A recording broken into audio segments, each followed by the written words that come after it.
নমস্কার বন্ধুরা, এই মুহূর্তে আবহাওয়া নিয়ে সব থেকে বড় আপডেট।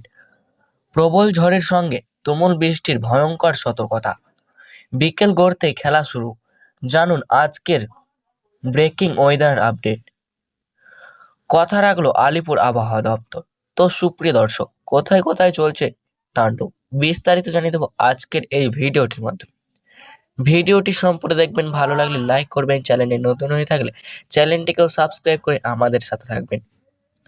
দ্বিতীয় দফার ভোটের দিন মেঘলা আকাশ আর ঠান্ডা হাওয়ার স্বস্তির মিললেও বিকেলের পর থেকে ভোর বদল হয় প্রাকৃতিক। কলকাতা সহ দক্ষিণবঙ্গের কিছু এলাকা ভিজলেও তুমুল কালবৈশাখীতে। বুধবারের সেই রেস কাটতে না কাটতেই আজ বৃহস্পতিবার ফের দুর্যোগের পূর্বাভাস দিল হাওয়া অফিস। বিধানসভা নির্বাচন মিটতেই রাজ্যে আবহাওয়ার বড়সড় পরিবর্তনের পূর্বাভাস দিল আলিপুর আবহাওয়া দপ্তর।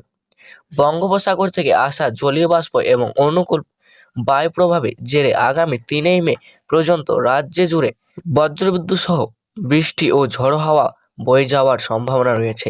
উত্তরবঙ্গের হিমালয় সংলগ্ন জেলাগুলিতে ভারী বৃষ্টির সতর্কতা জারি করার পাশাপাশি দক্ষিণবঙ্গের জেলাগুলিতেও কালবৈশাখীর মতো পরিস্থিতির পূর্বাভাস দিয়েছে আইএমডি।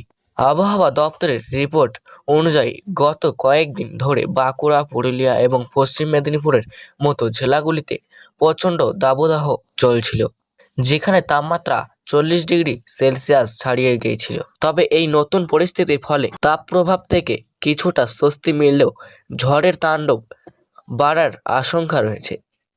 কলকাতা, হাওড়া, হুগলি, উত্তর ও দক্ষিণ 24 পরগনা, পূর্ব বর্ধমান, বাঁকুড়া এবং পশ্চিম মেদিনীপুরের 50 থেকে 60 কিলোমিটার গতিবেগে ঝড়ো হাওয়া ও বজ্রপাতের সম্ভাবনা রয়েছে।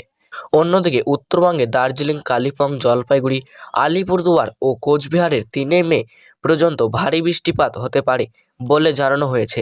দুর্যোগপূর্ণ আবহাওয়ার কারণে সমুদ্র উত্তাল থাকার সম্ভাবনা থাকায় মৎস্যজীবীদের জন্য বিশেষ সতর্কতা জারি করা হয়েছে।